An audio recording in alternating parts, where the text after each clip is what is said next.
अस्सलाम वालेकुम नाज़रीन। प्रोग्राम न्यूज़ टॉक में अवां खे चऊं था भलीकार। पंहिंजे अॼु जे प्रोग्राम में पाण ॻाल्हि ॿोल कंदासीं त सुप्रीम कोर्ट जेको बानी PTI खे इस्पताल मुंतक़िल करण वारो फ़ैसिलो ॾिनो, उन खां पोइ हुकूमती हल्कनि में तमामु घणी जेका आहे परेशानी असांखे नज़र अचे पई। मौक़िफ़ विरहायल नज़र आयो पहिरें ॾींहुं, ऐं उन खां पोइ हाणे जेका नवाज़ लीग जी पार्टी जी पॉलिसी आहे उन ते लॻे थो त हू को राज़ी न आहिनि उन फ़ैसिले खां, ऐं उनखे वाक़ई पंहिंजी हुकूमत के ख़िलाफ़ साज़िश सम्झनि था। नज़रसानी दरख़्वास्त दाख़िल थी जेका अॼु अदालत रद्द करे छॾी आहे। उन खां पोइ जेके कानून वारा वज़ीर आहिनि आज़म नज़ीर तारड़ साहब, उन्हनि खां सवाल कयो वियो राति 12 वॻे ताईं डेडलाइन मुकमल पई थिए, हॉस्पिटल खान साहब खे मुंतक़िल कंदा या न, त उन ते उनजो चवणो त 12 वॻे ताईं जो टाइम आहे, ऐं गॾोगॾु उनजो इहो बि चवणो त इहा ज़िम्मेवारी इस्पताल जेका इस्लामाबाद जी इंतज़ामिया आहे उन ते आहे। सो अॼु प्रोग्राम में पाण उन ते ॻाल्हि ॿोल कंदासीं। हीउ फ़ैसिलो ऐं उनखां पोइ हुकूमती हल्कनि जी जेका परेशानी आहे उन जा सबब कहिड़ा आहिनि, गॾोगॾु ख़ान साहब खे कहिड़ी निजी इस्पताल मुंतक़िल कयो वेंदो या प्राइवेट इस्पताल, इन ते बि बहस हले पियो। वज़ीर आज़म जी सदारत हेठि वफ़ाक़ी काबीना जो इजलास बि थियो जंहिंमें उन मामले ते ॻाल्हि ॿोल बि थी, ऐं गॾोगॾु जेको ॿियो इंतिहाई अहम मामिलो आहे उहो आहे अपोज़िशन जे सरगर्मियुनि जो।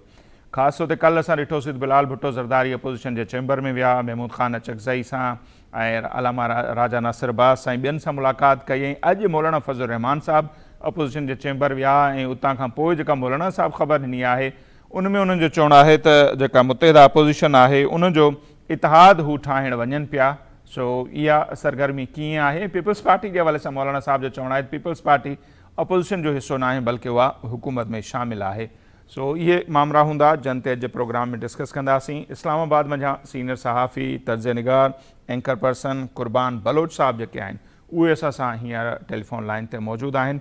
बलोच साहब तमामु घणी महिरबानी, अव्हां असांखे वक़्तु ॾिनो। सभ खां पहिरियां अचूं था हुकूमत जी जेका परेशानी आहे उन ते। अदालत फ़ैसिलो ॾिनोसि, मुल्क जी आला अदालत सुप्रीम कोर्ट ख़ान साहब खे इलाज जी गर्ज़ सां निजी इस्पताल मुंतक़िल कयो। पहिरें त वाह वाह थी वई, नून लीग वारनि बि उनजी हिमायत पे कई, राणा सनावला हुजे, तारिक फज़ल चौधरी। पोइ ॾिठोसीं त हुकूमती हल्कनि जो मौक़िफ़ तब्दील नज़र आयो, नज़रसानी दरख़्वास्त दाख़िल थी, अॼु उहा रद्द थी वई। कीअं पिया ॾिसो हिन समूरी सूरत हाल खे? हुकूमत छा पई करणु चाहे, उनजो मक़सदु छा आहे, अदालती फ़ैसिले ते अमल थींदो न थींदो, ऐं जेकॾहिं नथो थिए त उनजो रद्द अमल छा हूंदो? जी वॾी महिरबानी तव्हांजी। ॿ टे शयूं जेकॾहिं सम्झण जी ज़रूरत आहे। जॾहिं शहबाज शरीफ़ वज़ीर आज़म जो काबीना मेंबर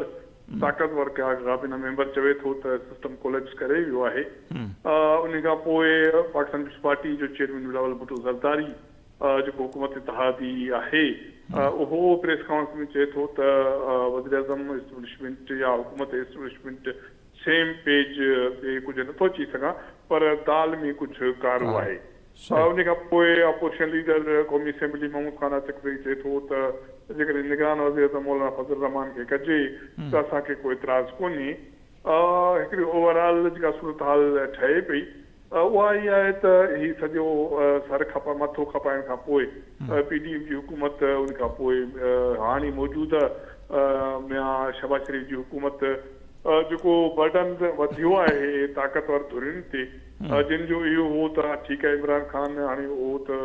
जेको बि हिकिड़ो प्रोसेस हो उन में अची वियो, त पर हाणे कुझु न कुझु तव्हां माण्हुनि खे त ॾियणो पवंदो। तो तेसि ताईं रुॻो इन चवण ते त बाबा असां सियासत कुर्बान कई, असां मईशत खे टेको ॾिनो, असां उन मईशत खे इस्तेहकाम में हंधो, पर सिर्फ़ु इहो 4 सालनि में काफ़ी न हो। माना उन में न सिर्फ़ु इहो आहे त आवाम खे कुझु न मिलियो, महांगाई वधी, अफ़रात ज़र वधी, बदअमनी वधी, दहशतगर्दी वधी, तइलीम जे हवाले सां सहूलियत वारा जेके मामला आहिनि उहे उन्हनि में मसाला पैदा थिया। छो त करे इहे मसाला समूरा अहिड़ा आहिनि जंहिं खां पोइ हिकिड़ो ई बर्डन महसूसु कयो वियो त हिते कुझु तब्दील थियणु खपंदो हो। सो मां सम्झां थो त समूरियूं शयूं इन सिलसिले जूं कड़ियूं आहिनि। इन में दौरान वरी अॻूणे वज़ीर आज़म इमरान ख़ान खे रिलीफ मिलणु, तो उहो बि कोई मामूली ॻाल्हि कोन्हे। सो तंहिं करे उनखे रिलीफ मिलियो, रिलीफ मिलण जे हवाले सां सो तंहिं करे उन खां पोइ हाणे हुकूमत मां सम्झां थो त फेस सेविंग चाहे थी। हुकूमत मौजूदा हालत में इमरान ख़ान चइनि जी जेका सहूलियत मिली आहे उन्हनि खे रद्द नथी करे, उन ते एतिराज़ नथी करे,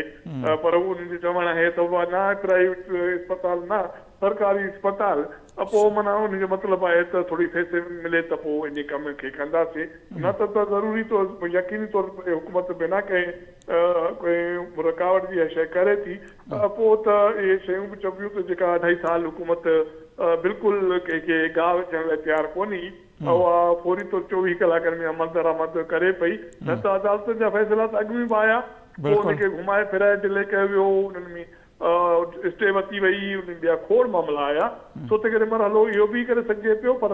मां सम्झां थो त हाणे इहा ॻाल्हि हुकूमत वारे मामले खां टड़ी वई आहे। सही, मतिलबु मूंखे लॻे थो त ख़ान साहब ॿाहिरि ईंदो, ॿाहिरि मां मुराद हॉस्पिटल दाख़िल थींदो, पोइ उहा निजी हुजे या सरकारी हुजे, पर उहो ॿाहिरि अचे पियो इस्पताल, ऐं इस्पताल त कहिड़ी बि हुजे, जेल खां ॿाहिरि अचणु हुनजो अहम मक़सदु आहे। नून लीग जो जेको इहो लॉजिक आहे त प्राइवेट इस्पताल न सरकारी इस्पताल में दाख़िल कयो, इहो लॉजिक केतिरो वज़नाइतो मूंखे लॻे थो? जी बिल्कुलु न, इहो सिर्फ़ मां तमामु खे फैसिलिटी सम्झां थो, छो त जेकॾहिं हिते अहिड़ा मामला तव्हांखे यादि हूंदो त कुझु लीडर इमरान ख़ान दौर में जॾहिं गिरफ़्तार थिया या मसइला थिया त कोई कराची जे कोई ज़ियादीन हॉस्पिटल में वियो, कोई अॻूणो वज़ीर आज़म नवाज़ शरीफ़ जॾहिं हितां खां सफ़र करे ॿाहिरि वियो त ॿाहिरि त कोई सरकारी अस्पताल कोन हो, उते बि प्राइवेट हॉस्पिटल हो जिते उन इलाज करायो, तो मां सम्झां थो त इहो जेको जवाज़ आहे या नुमान आहे उहो सवाइ फैसिलिटियुनि जे ॿियो कुझु न आहे। ऐं जेको अदालती टोन आहे उहो ऐं ॿिया जेके मामला पोषण जा पाकिस्तान बड़ी जे चेयरमैन जा उहे टोन समूरा ॿुधाइनि पिया त हाणे माना सियासी जेको इस्लामाबाद जी मौसम आहे, वायुमंडल आहे, उहो माना तब्दील थियण या उनजे प्रोसेस में वञे पियो, इन खां अॻु में कुझु शयूं करणियूं पवंदियूं, लॻे ॿुधण में अचे थो त कुझु शयूं उन में माना कानून साज़ी ईंदड़ चूंडनि जे हवाले सां जंहिंजी कल्ह ज़िक्र बिलावल भुट्टो ज़रदारी कई या पोषण सां मुलाक़ात बि उहो इन सिलसिले जे कड़ी में कई त ईंदड़ चूंडूं जेका कार आज़ाद कश्मीर में थी या पाकिस्तान में 2024 में थी, इहो सिलसिलो हाणे माना घणो कोन हलंदो, छो त हाणे त हिन आज़ाद कश्मीर जे चूंडुनि में पाकिस्तान पीपल्स पार्टी खे बि जेके अखियूं ॾेखारियूं वयूं त हाणे ईंदड़ पाकिस्तान में बि जेके चूंडूं अहिड़ियूं थींदियूं त पोइ के क़ाबिल क़बूल हूंदियूं, इन ते एतिराज़ जेका अपोज़िशन आहे मुखालिफ़ धुर आहे उनजो ख़त कुर्बान साहब माफ़ कजो, ख़त जेको आहे इलेक्शन कमीशन जे नए सरबराह जी मुक़ररी जे हवाले सां, इलेक्शन इस्लाह जे हवाले सां अपोज़िशन जो लीडर जो ख़त लिखियल आहे वज़ीर आज़म ने, बिलावल साहब बि कल्ह उनजो ज़िक्र कयो, त उन ते बि त अमल कोन पियो थिए न अञा ताईं। जी बिल्कुलु, हाणे ज़ाहिर आहे न शयूं एतिरियूं तेज़ी सां तब्दील थियनि पियूं त हाणे इलेक्शन कमीशन जो किरदारु असां कोई इल्ज़ाम कोन था आणूं, पर अपोज़िशन जा सियासी जमातनि जा उनखे अरसे खां उन ते एतिराज़ त रहिया, 2024 खां पोइ त उन एतिराज़नि में एतिरी शिदत आई आहे जो उन्हनि में उन हवाले सां जेके मुखालिफ़ धुरियुनि उन ते इल्ज़ाम हया माना फॉर्म 47 जा चूंडुनि जी चोरी जा, हाणे त हुकूमत इत्तेहादी बि इहे साॻी ॻाल्हि कनि पिया, फज़ल रहमान साॻी ॻाल्हि करे पियो, उहो तहरीक तहफ़्फ़ुज़ आहिनि पाकिस्तान जो जेको सरबराह आहे पंहिंजो Mahmud Khan Asif, PTI, GDA, ANP, माना कहिड़ी जमात आहे अपोज़िशन जी, हाणे त पोइ सरकारी धुरियूं बि इहे शयूं साॻी शयूं चवणु लॻियूं, त हाणे इलेक्शन कमीशन लाइ बि इम्तिहान जी घड़ी त ज़रूरु आहे। सही, अच्छा पोइ हीउ जेको ख़ान साहब जे हवाले सां फ़ैसिलो आयो आहे, इनखे अवां बि छा था सम्झो त इहो वाक़ई मेरिट जो फ़ैसिलो आहे या का अंडरस्टैंडिंग आहे, ऐं जीअं सरगर्मियूं थियनि पियूं, बिलावल साहब जी अपोज़िशन अॻवाननि सां मुलाक़ात, उनखां पोइ मौलाना साहब जी मुलाक़ात, मौलाना जो इहो चवणु मुतहिदा अपोज़िशन जो क़याम अमल में आणियूं पिया, त इहो छा पियो थिए? मतिलबु जी मां सम्झां थो त हाणे शयूं किथे किथे कोई स्पेस थोरो छॾिणो पवंदो आहे, किथे कोई दबाव वारी सूरत हाल आहे हिकिड़ी माना सॼो सूरत हाल त जेके इदारा आहिनि उन्हनि खे बि हिन समाज में, मुल्क में, रियासत में फेस सेविंग जी गुंजाइश या ज़रूरत महसूस थींदी आहे। घणी शयूं एट ए टाइम तव्हां समूरनि इदारनि खे जेके दबाव में हेठि रखी फ़ैसिला नथा वठी सघो, त तंहिं करे मां सम्झां थो त हाणे जेतिरो प्रेशर वधियो अदालतनि ते बि वधियो, ॿियनि इदारनि ते बि वधियो, मां सम्झां थो त हीअ उन सिलसिले जी कड़ी बि आहे। ऐं ॿी शइ आहे त इमरान ख़ान खे जेल में रखण जा जेके मक़सद हुया, जेको हिकिड़ो जेको फार्मूलो हो, हिकिड़ी जेको प्लान हो, उहो मक़सद बि तहासुल न पियो थिए। माना इहो त पोइ हुनखे ख़ामोश कराइबो, मुलाक़ातूं न थींदियूं, हुनजा सियासी बयान न ईंदा त सियासत जेको मुल्क में आहे उहा मुस्तकम थींदी, सरमाएकारी ईंदी, माण्हुनि जो एतमाद वधंदो सिस्टम ते। इहे समूरियूं शयूं जेको प्लान हो या ख़्वाहिश हुई, उहे समूरियूं जेके ख़्वाहिशूं उहे बि त पंहिंजे हुन में न अची सघियूं मक़सद जे पूराई ते, या जेका सोच हुई त पोइ हाणे थोरो चवंदा आहिनि त हिकिड़ी शइ बिल्कुलु साॻियो रस्तो तव्हां वञो था, मंज़िल ते नथा पहुचो, भला थोरो रस्तो थोरो चेंज करे ॾिसो, हुन में का गुंजाइश कढो। हीअ गुंजाइश कढण वारो ई ॻाल्हि मूंखे लॻे थी। सही। ऐं कुझु माण्हू क़ुर्बान साहिब इन मामले खे रिलेट पिया कनि, ख़ान साहिब खे जेको रिलीफ मिले पियो, 9 सूबनि वारी जेका मुहिम हले पई उन सां बि, ऐं चयो पियो त पीपल्स पार्टी साथ नथी ॾिए त पोइ PTI वटि बि 80 जे लॻभॻि MNAs आहिनि, उनजा जेके हिमायती आफ़्ता चऊं हू त आज़ादु आहिनि। पोइ इन में केतिरी सदाकत थी लॻे अव्हांखे त तहरीक इंसाफ़ अहिड़े कंहिं अमल जी हिमायत कंदी, 28 आइनी तरमीम हुजे या 9 सूबनि जे क़याम जे हवाले सां का कानून साज़ी? मूंखे फ़िलहाल फौरी तौर ते अञा इहो जेको बि आहे माना नवां सूबा या इंतज़ामी यूनिट, फौरी तौर ते मूंखे एज़ अ जर्नलिस्ट मूंखे अञा मुंहिंजे ज़हन में ॻाल्हि न थी वेई। कुझु शयूं थियणियूं आहिनि मुंहिंजे ज़हन मुताबिक़, जेको बि माज़ी में तव्हां ॾिठो त खोड़ शयूं मार्केट में छॾायूं वेंदियूं आहिनि, पोइ कुझु शयूं कयूं वेंदियूं आहिनि। बजट में तव्हां ॾिठो, बजट खां अॻु में 27 आइनी तरमीम वक़्तु तव्हां ॾिठो, 26 आइनी तरमीम वक़्तु तव्हां ॾिठो, त इहे समूरियूं शयूं आयूं, कोई नई शइ कोन्हे हाणे 9 सूबनि जी ॻाल्हि, इंतज़ामी ॻाल्हि। पर हाणे मुंहिंजे ख़्याल में जीअं अॼु कानून साज़ी थी, ठीकु है, अहिड़ी जेके बि वक़्ती ज़रूरत हुजूं कानून साज़ियूं माना सम्झ थींदी। मां सम्झां थो त 9 सूबनि वारो मरहलो मूंखे अॻिते ॾिसण में अचे थो। इन खां अॻु में मूंखे लोकल बॉडीज़ जे लाइ नई कानून साज़ी, नओं प्लान, नयूं तजवीज़ूं उहे तयारु थींदे मंज़ूर थींदे ॾिसण में अचनि थियूं। मूंखे अपोज़िशन जमातूं, इत्तेहादी जमातनि जो जेको बि हाणे जो मेल मुलाक़ात आहे उनजे तनाज़ुर में मूंखे ईंदड़ इलेक्शन जे हवाले सां, चूंडुनि जे हवाले सां, चीफ इलेक्शन कमीशन में जेके मेंबरनि जी मुक़ररी आहे इन हवाले सां पेशरफ़्त थींदे ॾिसण में अचे थी। थोरियूं शयूं इन हवाले सां जॾहिं मुस्तहकम थींदियूं, बहितर थींदियूं, त पोइ इन दौरान हिकिड़ी शइ पॉसिबिलिटी आहे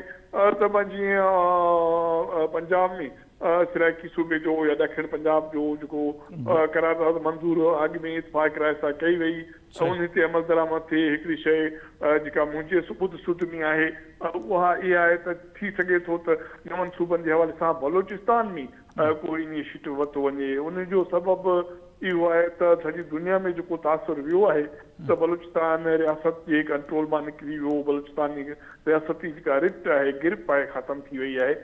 त हाणे इहा इन खे इन करे मिनिमाइज़ करण जी कोशिशि कई वेंदी त उते पश्तून बि हिसो आहे, उते बलोच हिसो आहे, उन ॿिन्हिनि खे सेपरेट कयो वञे। उन ताहिरा पश्तून हींअर जेको हिसो आहे पोइ रियासत सां किथे मज़ामत वारे अमल में शामिल न आहे, मुलविस न आहे। उते कुझु अफ़गान मुहाजिरीन जे हवाले सां इशूज़ आहिनि, बहरहाल बाक़ी कोई रियासत सां कोई मतभेद कोन्हे। त पोइ इहो करे हिकिड़ो दुनिया खे बि ॾेखारियो वञे त बाबा सॼो पाकिस्तान ख़राबु कोन्हे। उन खां पोइ ग्वादर जे हवाले सां बि कोई फ़ैसिलो कयो वञे। इन हवाले सां त इहो चयो पियो वञे त सॼी जेका सामूंडी पटी आहे ग्वादर टू मदीन ताईं, उन हवाले सां बि कुझु डिसीशन मेकिंग जो प्रोसेस किथे अची सघे थो। सो हिकु खोड़ पता आहिनि। उन खां पोइ मूंखे सूबनि वारो जेके ही सराइकी ऐं बलोचिस्तान वारो थी हिकिड़ी जेका रिवायत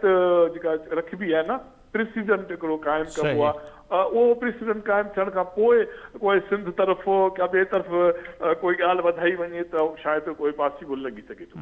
त इहा ई ॻाल्हि जीअं हवालो ॾियो पिया त बिल्कुलु ॾखण पंजाब हुजे, बहावलपुर हुजे, इवन हज़ारा सूबे जो लाइ बि ख़ैबर पख्तूनख्वा असेंबली जो ठाराह मंज़ूर थियल आहे। हज़ारा जे हवाले सां मूं राति हिकु कचहरी कई पई त हिकु दोस्त जेको पी सां तालुक़ु रखे पियो, हुनजो चयो हज़ारा जी जेका पॉपुलेशन आहे, आबादी आहे, उहा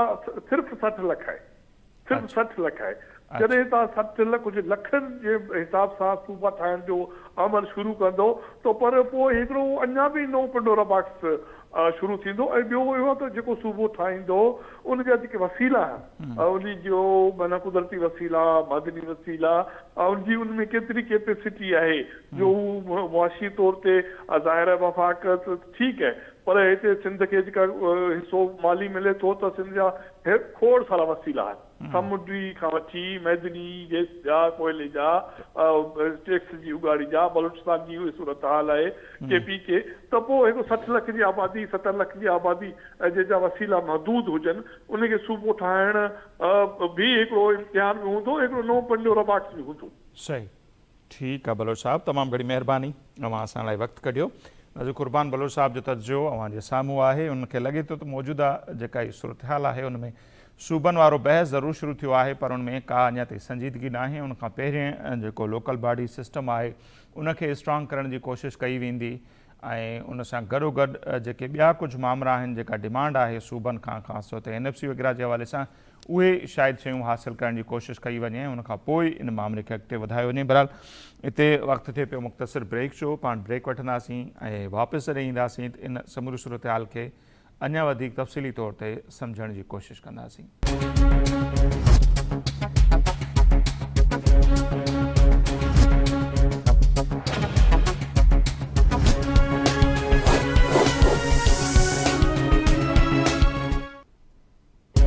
नाज़रीन, ब्रेक खां पोइ हिकु भेरो ॿीहर प्रोग्राम में अव्हांखे चऊं था भलीकार ऐं पाण ॻाल्हि ॿोल करे रहिया हुआसीं ख़ान साहब जे हवाले सां अदालत जो फ़ैसिलो, उन ते हुकूमत जो मौक़िफ़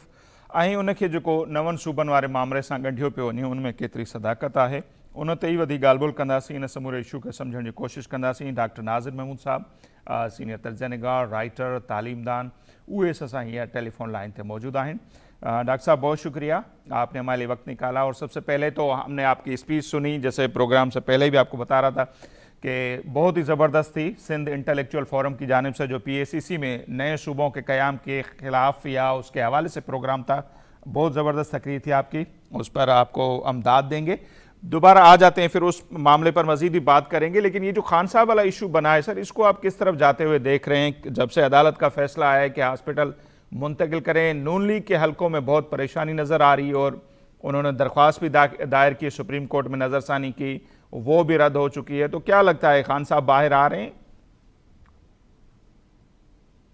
असल में वो नून लीग की परेशानी वजह है और ये जो कुछ किया गया है ये नून लीग को परेशान करने के लिए ही किया गया है, क्योंकि ऐसे मौके पे यानी वो एक ऐसा शख्स है जिसको बाकायदा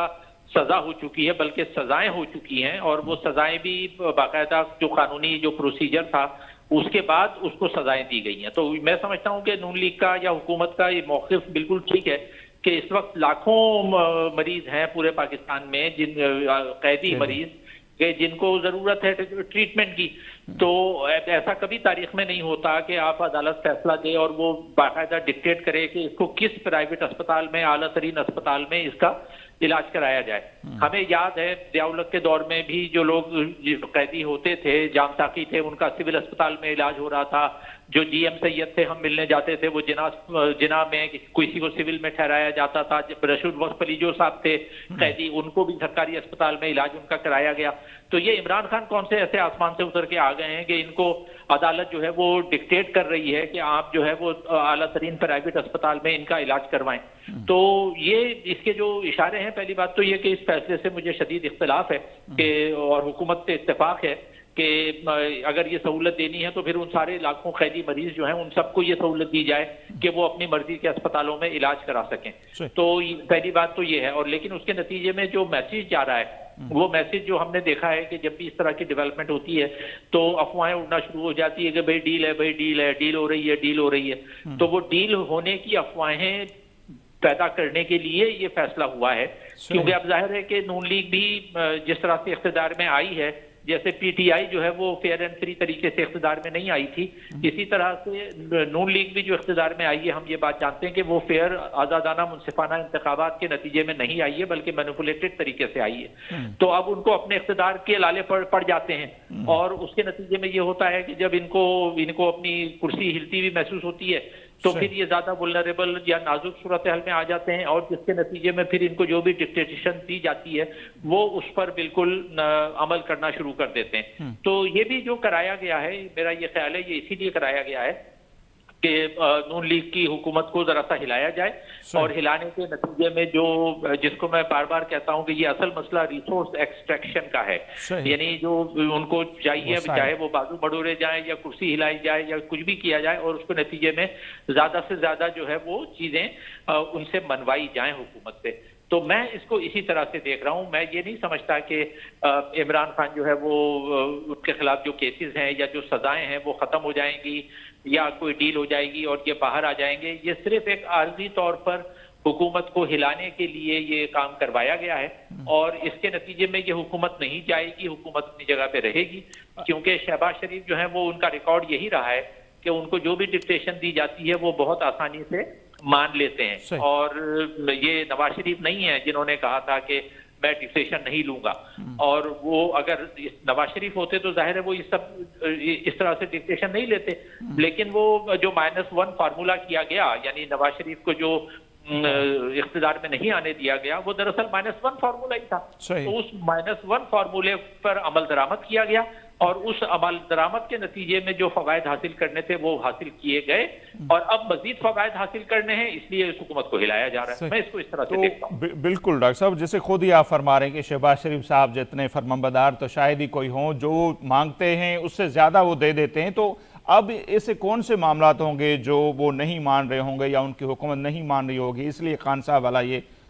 کیس سامنے لایا گیا، یا ان کو پھر بلیک میل کریں اس کی کرنے کی کوشش کی جا رہی ہے؟ دیکھیں، ایک بلی تو ابھی باہر آ گئی ہے نا، کہ جو ڈیفنس سے ریلیٹڈ ایک ایکٹ جو آیا ہے اس کی تفصیلات تو ابھی پوری طرح سے نہیں آئی ہیں، لیکن وہ کابینہ نے اپروو کر کے آگے اس کو وہ اسمبلی یا سینٹ میں اس کو پاس کرانے کی بات ہو رہی ہے۔ تو وہ ایکٹ ہے کیا، اس کے بارے میں جو چیزیں آ رہی ہیں، اب مجھے یہ نہیں پتا کہ اس میں کس حد تک صداقت ہے، لیکن جو چیزیں گردش کر رہی ہیں وہ یہ ہیں کہ جی چیف آف ڈیفنس اسٹاف جو ہے اس کو ایبسلوٹ اتھارٹی دی جا رہی ہے فوج کے متعلق جو معاملات ہیں ان میں، یعنی اس قانون کے پاس ہونے کے نتیجے میں مبینہ طور پہ، کیونکہ ابھی کلیئر نہیں ہے، جو مبینہ طور پہ جو ایک ڈرافٹ گردش کر رہا ہے، مجھے نہیں پتا وہ درست ہے یا نہیں ہے، لیکن اس کے مطابق یہ ہے کہ یہ اگر ایکٹ پاس ہو گیا تو اس کے بعد جو سی ڈی ایف ہیں، چیف آف ڈیفنس فورسز، ان کو تمام فورسز کے تمام جو عہدیدار ہیں ان سب کے عہدوں میں رد و بدل کرنے کا، کسی کو عہدے سے ہٹانے کا، کسی کو ترقی دینے کا اختیار، کسی کو ریموو کرنے کا اختیار، کسی کی مدت ملازمت میں توسیع کرنے کا اختیار، وہ تمام اختیارات ایبسلوٹ پاورز جو ہیں وہ دی جانے کی بات ہو رہی ہے۔ اور یہ اگر یہ ایکٹ پاس ہو جاتا ہے تو اور یہ ظاہر ہے سویلین گورنمنٹ اگر یہ پاس کرواتی ہے تو ظاہر ہے کہ یہ کس کے ہاتھ مضبوط کریں گے، اور یہ اس کے بعد یہ خود بھگتیں گے، جیسے کہ ماضی میں ہم نے دیکھا۔ تو یہ اس طرح کی چیزیں، جو آپ کا سوال ہے نا کہ یہ آپ کیا منوانا چاہتے ہیں، تو وہ ایک چیز تو ہم نے دیکھ لی کہ یہ کیا منوانا چاہتے ہیں۔ دوسرا جو چیزیں آگے آئیں گی، جیسے صورتحال کلیئر ہوگی، تو اس میں ہم نے یہ دیکھا ہے کہ پہلے بھی یہ ہوتا رہا ہے کہ زیادہ سے زیادہ یہ اپنے لوگوں کو مختلف اداروں میں ان کو بھرتیاں کروانی ہوتی ہیں، ان کو اپنے سفیر لگوانے ہوتے ہیں، اور مختلف ادارے پریکٹیکلی ان کے کنٹرول میں دے دیے گئے ہیں پریکٹیکلی۔ تو یہ اس طرح کی چیزیں ہیں، تو یہ اور اس کے لیے ضروری ہوتا ہے کہ مسلسل سویلین حکومت کے اوپر پریشر برقرار رہے، اور وہ پریشر مختلف طریقوں سے ڈالا جاتا ہے، تو وہ اور ظاہر ہے وہ بالکل بلیک اینڈ وائٹ میں لوگوں کے سامنے وہ چیز آتی نہیں ہے، اور نہ اس کو شیئر کیا جاتا ہے۔ تو اب یہ آہستہ آہستہ پتہ لگے گا کہ کیا ہے، لیکن یہ پریشر جو شہباز کی جو حکومت ہے، جو جتنا ان کا عرصہ رہ گیا ہے، یہ پریشر یہ مستقل برداشت کریں گے، اور کبھی بھی پاکستان کی تاریخ میں ایسا نہیں ہوا ہے کہ کوئی سویلین گورنمنٹ آئی ہو اور وہ مسلسل پریشر میں نہیں رہی ہو، چاہے وہ زرداری صاحب کی حکومت ہو 2008 سے 13 تک، جس کی ساری تفصیل فرت اللہ بابر نے اپنی کتاب میں زرداری پریسیڈنسی میں تفصیل سے لکھ دی ہے کہ کس طرح سے 5 سال اس کو مسلسل پریشر میں رکھا گیا۔ اس کے بعد نواز شریف کی حکومت آئی، اس کو کیسے مسلسل پریشر میں رکھا گیا، پھر عمران خان کے ساتھ یہی کیا گیا، اور اب اس کے ساتھ یہ کیا جا رہا ہے۔ تو یہ ایک ہائیبرڈ ریجم کا یہ شاخسانہ ہے، اور اس کے تحت یہی ہونا ہے، اور مجھے لگ رہا ہے کہ آنے والے برسوں میں یہ کارروائی اسی طرح چلتی رہے گی۔ اچھا ڈاکٹر صاحب، کچھ لوگ خان صاحب والے اس فیصلے کو نئے صوبوں والا جو بحث ہے اس کے ساتھ بھی ریلیٹ کر رہے ہیں کہ پیپلز پارٹی جو مزاحمت کر رہی ہے، پھر قومی اسمبلی میں پی ٹی آئی کی 80 سے لگ بھگ نشستیں ہیں تو ان سے سپورٹ لی جا سکتی ہے اگر کوئی اس طرح کی قانون سازی ہوتی ہے، تو اس تناظر میں آپ اس کو کیسے دیکھتے ہیں؟ آواز صحیح نہیں آئی، ذرا سوال دہرائیں۔ اچھا، نئے صوبوں والا جو ایشو ہے، کچھ لوگ خان صاحب کے اس ریلیف کو اس سے بھی ریلیٹ کر رہے ہیں کہ شاید تحریک انصاف کو پیپلز پارٹی کی جگہ استعمال کیا جائے گا اگر اس حوالے سے کوئی قانون سازی ہوتی ہے تو۔ صوبوں کی تشکیل کے لیے عمران خان کو ریلیف دینا، مجھے اس کا کوئی براہ راست تعلق تو نظر نہیں آتا کہ عمران خان کی اسپتال شفٹ ہونے سے یا ان کو رعایت دینے سے صوبوں کی تشکیل کا کوئی براہ راست تعلق بنے، کیونکہ دیکھیں صوبوں کی تشکیل کیسے ہو سکتی ہے۔ صوبوں کی تشکیل دو طرح سے ہو سکتی ہے، ایک تو یہ کہ جو ایگزسٹنگ قانونی اسٹرکچر ہے، آئینی اسٹرکچر ہے، اس کے تحت تو ظاہر ہے صوبوں کو خود 2/3 اکثریت سے یہ قرارداد منظور کرنی پڑے گی کہ ہمارا صوبہ توڑا جائے۔ اچھا، وہ اتنا آسان نہیں ہے، کم از کم سندھ میں تو اتنا آسان نہیں ہے صحیح کہ 2/3 اکثریت، اور نہ ہی کے پی میں بھی یہ ممکن نہیں ہوگا۔ تو اچھا، یہ تو ایک راستہ ہے۔ دوسرا راستہ یہ ہے کہ یہ صوبوں سے یہ اختیار ہی چھین لیا جائے، جیسے کہ انڈیا کے اسی کی بات ہو رہی ہے، وہ جو آرٹیکل 239 کی کلاس 4 یا دوسری جو کلاس ہے اس میں تبدیلی کی باتیں ہو رہی ہیں، اس سے شاید قومی اسمبلی ووٹ کی ضرورت ہو تو پیپلز پارٹی کی جگہ پی ٹی آئی سے سپورٹ لی جائے، یہ باتیں ہو رہی ہیں۔ ہاں، تو اس میں پھر یہ ہے کہ آئینی ترمیم 2/3 اکثریت سے منظور کرائی جائے اور اس آئینی ترمیم کے نتیجے میں صوبوں سے یہ اختیار چھین لیا جائے کہ وہ 2/3 اکثریت سے صوبہ توڑنے کی بات کریں، تو وہ لیکن یہ اتنا آسان نہیں ہوگا، کیونکہ اس کے نتیجے میں ملک ایک شدید قسم کی بے چینی اور بدامنی اور کا شکار ہوگا۔ بالکل ممکن ہے کہ یہاں پر ملک کے مختلف علاقوں میں دوبارہ سے لسانی فسادات شروع ہو جائیں اور پورا ملک ایک اور قسم کی ایک چھوٹی سی خدا نخواستہ ایک خانہ جنگی کی صورتحال ڈیولپ کر دیں گے یہ اگر اس طرف جائیں گے۔ اور میں نہیں سمجھتا کہ اس وقت ملک جو ہے وہ کسی بھی طرح کی خانہ جنگی کا متحمل ہو سکتا ہے، اور یہ بات کسی کے بھی مفاد میں نہیں جائے گی، خود فوج کے مفاد میں نہیں جائے گی، سیاسی جماعتوں کے مفاد میں نہیں جائے گی۔ تو اس لیے اس بھیڑوں کے چتے کو چھیڑا تو گیا ہے، لیکن اس کو مزید نہیں چھیڑا جانا چاہیے۔ تو دیکھیں اب کیا صورتحال ہوتی ہے، لیکن ابھی ہم اسپیکولیشن ہی کر سکتے ہیں۔ مجھے نہیں لگتا کہ یہ آئینی ترمیم کے ذریعے صوبوں کی تشکیل کر پائیں گے۔ صحیح۔ اچھا، اور یہ جو سارا بحث چھیڑا گیا ہے ڈاکٹر صاحب، جیسے آپ خود فرما رہے ہیں، ہم بھی دیکھ رہے ہیں کہ جس طرح نفرتوں میں اضافہ ہو رہا ہے، جو سندھ کا رد عمل ہے، جیسے سندھ انٹلیکچوئل فورم کا جو پروگرام ہوا آپ بھی شریک تھے، تو یہ جو سندھ کی رائے ہے، کوئی بھی شاید ہی کوئی ہو بندہ جو سندھ میں اس کی سپورٹ کرے، تو یہ رائے کیا جنہوں نے یہ بحث شروع کروایا ہے ان تک نہیں جا رہی؟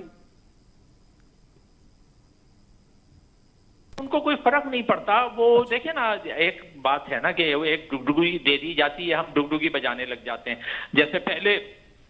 کالا باغ ڈیم کی ڈگڈگی دے دی جاتی تھی تو ہم سب کالا باغ ڈیم کی مخالفت میں لگ جاتے تھے، تو اس سے جو اصل ایشوز ہیں وہ پیچھے چلے جاتے ہیں۔ تو یہ بات ہم اگر آپ کو نہیں لگتا اگر وہ ڈگڈگی پر 40 سالہ جو اسٹرگل ہے سندھ کی اگر نہ ہوتی تو شاید اب تک اس میں بہت ڈیولپمنٹ ہو چکی ہوتی، کینال کے معاملے پر اگر رد عمل نہیں آتا تو آپ کو نہیں لگتا کہ وہ ہو چکے ہوتے؟ تو اس لیے رد عمل کا آنا آپ نہیں سمجھتے کہ ضروری ہوتا ہے؟ وہ تو بہت ضروری ہوتا ہے، وہ ڈگڈگی بجانا ظاہر ہے، وہ جو ہمیں کوئی بھی دے وہ بجانا ضروری ہوتا ہے۔ مجھے کسی کا شعر یاد آ رہا ہے کہ بوزنے ہیں تو ملے ہم کو ہمارا جنگل، آدمی ہیں تو مداری سے چھڑایا جائے۔ کہ اگر ہم بندر ہیں تو ہمیں ہمارا جنگل دے دو، اور اگر ہم انسان ہیں تو ہمیں مداری سے چھڑاؤ۔ لیکن وہ مداری ہمارے گلے میں ایسا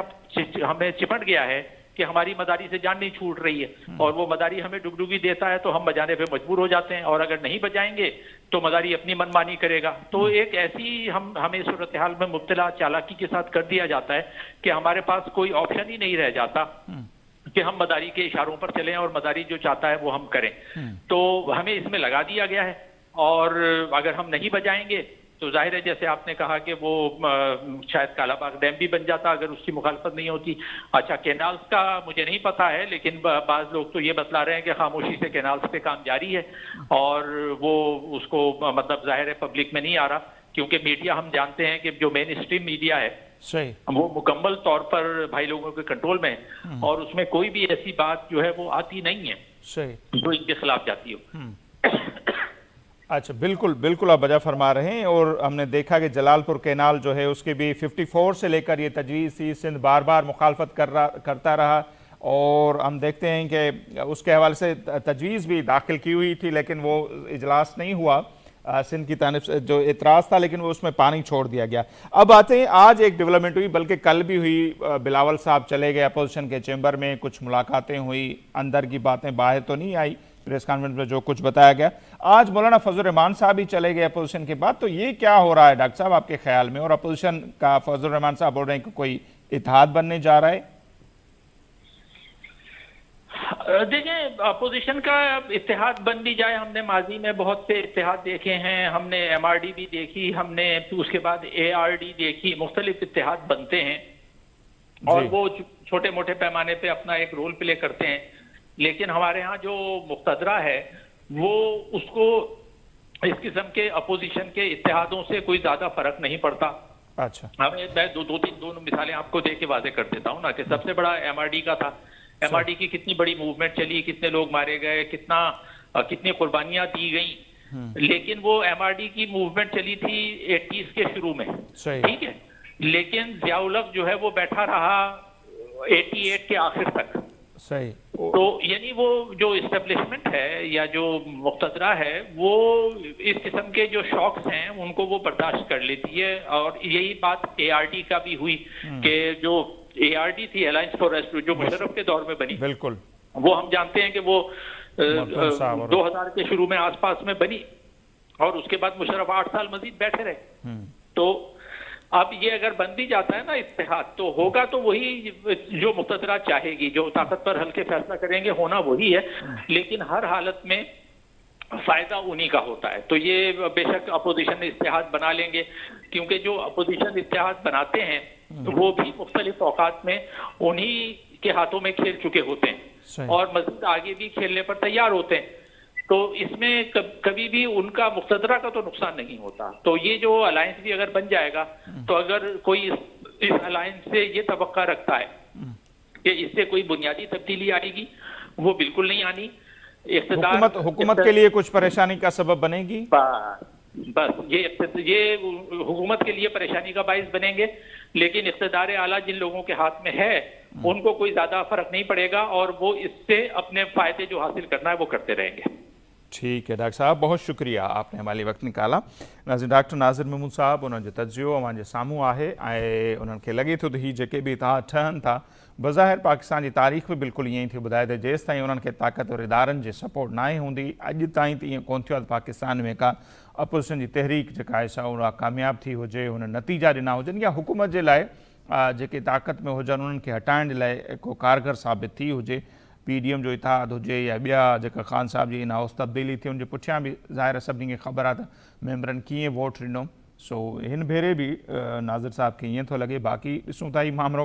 अॼु राति ताईं ॾिसणो आहे। हॉस्पिटल ख़ान साहब खे मुंतक़िल कनि था नथा कनि, कहिड़ी अस्पताल मुंतक़िल कनि था, छाकाणि त ॻाल्हियूं इहे आहिनि। पिम्स अस्पताल में ख़ान साहब खे मुंतक़िल करण ते हुकूमत राज़ी थी वई आहे ऐं उनजे लाइ के क़दम खयां पिया वञनि। में बि अॼु राति ताईं उन हवाले सां को क़दम बि खयो वञे। इहो जेको फ़ैसिलो हूंदो, छा